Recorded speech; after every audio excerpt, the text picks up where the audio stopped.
ñu dem ci pexe wax ji ñuy waxtaanee. dafa am solo. parce que xëy na am na nu ñu koy waxee. mën nañ jàpp ne on est aérien mais ñun saa bi ñu waxee on essaie d'être le plus pédagogique possible. 2017 dafa amoon 22 575 xale de moins de 5 ans yu dee Sénégal ndax biir bu daw ndax ay sëkkër li ñu woowee infection respiratoire aiguë et cetera. c'est-à-dire tous les jours maanaam. tey balaay minuit dina am 61 enfants de moins de 5 ans yuy dee xam nga dañuy naan violence faite aux femmes et violence faite aux femmes mënul weesu lii. pourquoi ndaxte amuñu sage-femme yu doy amuñu infirmier yu doy amuñu pédiatre yu doy ay régions entières amul pédiatre. nous avons au Sénégal un gap de 4000 sages-femmes li ñuy wax ni c'est pas aérien. li ñuy wax ni mooy nekkinu askanu Sénégal bés bu nekk Sénégal am na juróom benn fukk jigéen yuy jooy am naxar di métitlu seen deewu xale de moins de 5 ans ndax lan je respecte la position de Birima je serai pas aussi violent que lui respecté naa gis-gisam d'accord ma ci mais mun naa ko comprendre parce que loolu mooy li Guirassy doon wax sànq le Sénégal de certains et de l'étranger suñu président Macky Sall jiite sa coalition Benno Bokk Yaakaar bu cëralee boppam 8 milliards de fonds politiques par an mënuñu am sage-femme yu doy en réalité Birima quand il me crie dessus c'est l'expression d'une haine de classe maanaam et foofu point boobu rek laa d'accord ak Bouba addina bi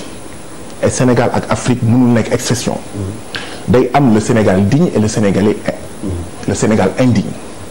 jamono jaam nañ ko wax te dee même bu fekkee ñëpp ñu ngi si xulloo amoon na ay suñuy maam xëy na sax sama maam ci la bokkoon ñu doon jaay seen dëkkandoo am ñeneen ñu doon bañ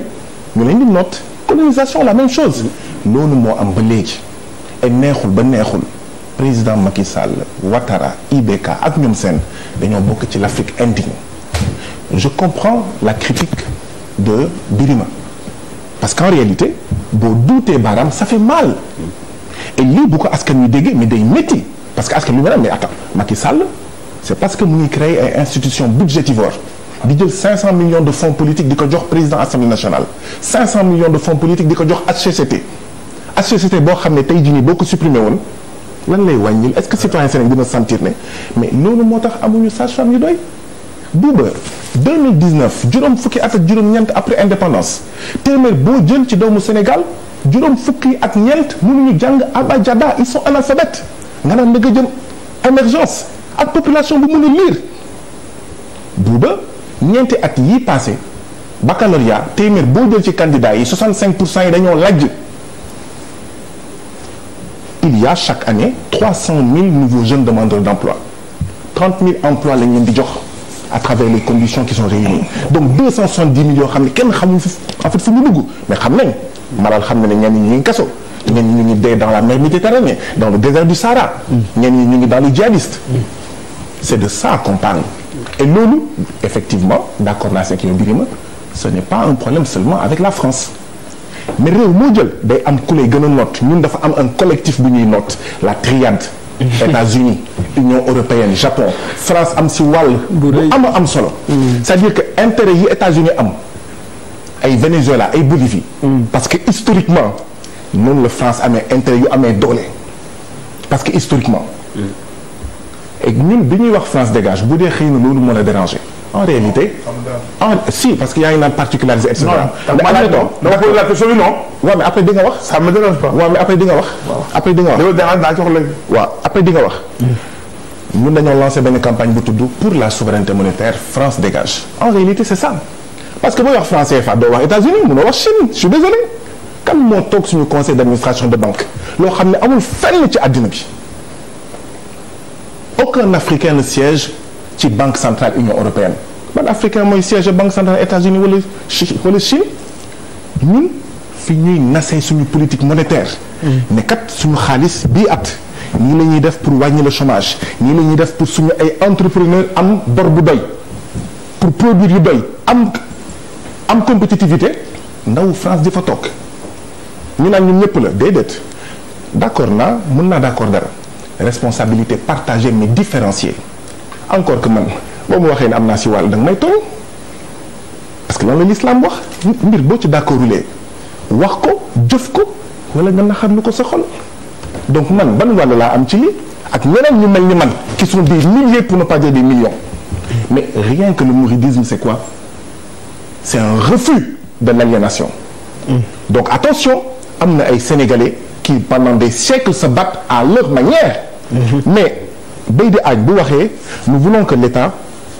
aime davantage son secteur privé. Beydi Agne mooy wax de qu'est-ce que ça signifie? Quand Babacar Diagne conseil des entreprises du Sénégal ne ñu ne ko looy xaar ci deuxième mandat bi mu ne li may xaar ci deuxième mandat bi mooy que Macky Sall ait plus de considération à l'endroit du secteur privé local. Il dit la même chose que nous li ñuy wax ñun ñoom la ñuy wax ñoom avec leurs mots parce que nag on sait que état bi il est pas républicain boo waxee France dégage wala Macky Sall dégage mais nga perte ay marché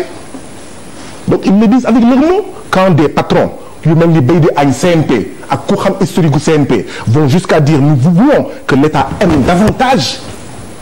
li ñuy xaar ci second mandat bi que l'État considère mais 64%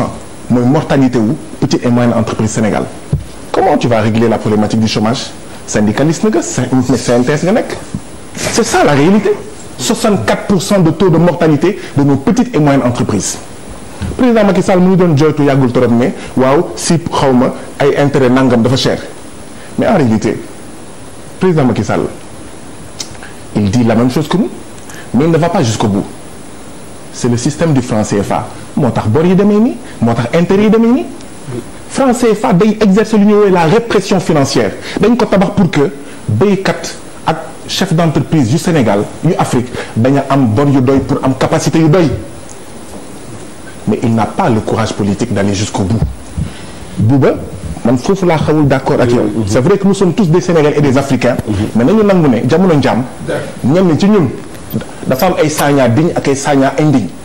dafa am ay Sénégalais et Africains dignes et Africains indignes mais pourtant loolu te loolu c'est général mais est-ce que dégg nga li ma wax bu baax d'accord na ak yow même France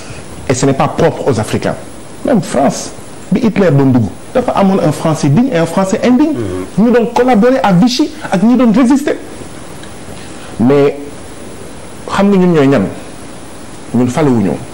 kenn faluñu ñun ñooy ñi nga xam ne ñoo ànd di xeex ci xeex bu bëri ma joxe ñetti misaal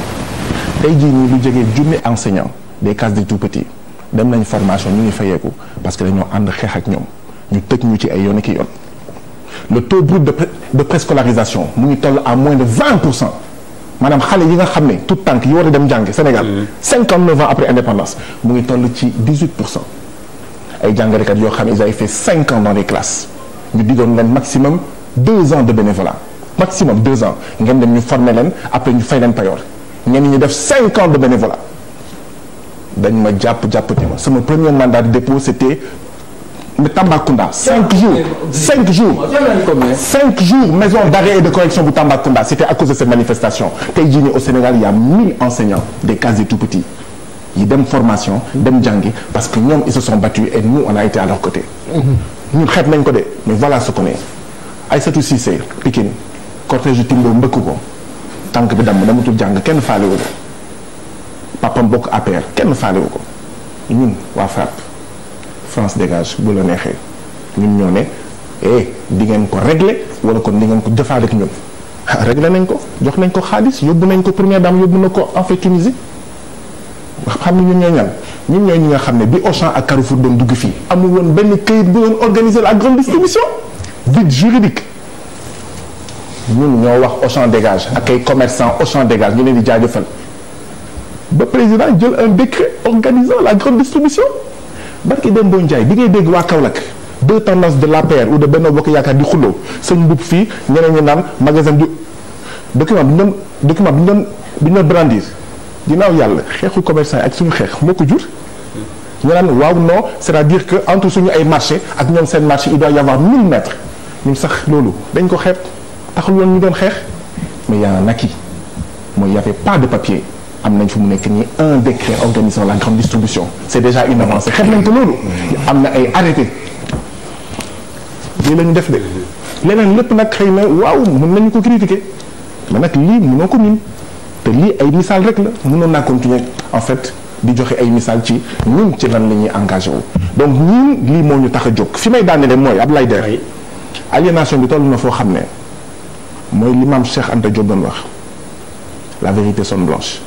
dafa ne aliénation bi xóot na xóot boo xam ne la vérité sonne blanche maanaam dëgg dafa weex tàll tubaab la. moo tax pour nga bokk foog nga dugg Auchan pour nga bokk foog sa jabar dem nga ni France wala États-Unis am double nationalité pour nga bokk il faut téeméer boo jël ci suñu jigéen ñi juróom ñaar fukk ak ñaar yi di xeesal parce qu'il faut ressembler au blanc c'est le blanc qui est beau c'est le blanc qui est vrai lépp mais boo jubbee réew moo xam ne ndox ñu ne tubaab sa xaalis ñu ne tubaab sa courant ñu ne tubaab sa lépp ñu ne tubaab mais attends je veux ressembler à cela quitte à ce que may am ay cancer on préfère manger mburu blé 91 milliards chaque année ñu koy xañ suñu béykatu mbokk ak dugub te docteurs yi dugub sax la ñuy encourager malade yi di jël plutôt que blé bi am gluten. ñuy xañ 91 milliards chaque année de blé à suñu béykat et on s'étonne di xew fële lii mooy la vérité lii mooy la réalité lii mooy la triste tragédie et le triste drame. Nous sommes tous nag interpellés mais bokkuñu ces responsabilités de du ma ko nangu mënuñu ko nangu. oui alors Birima 1 minute et puis.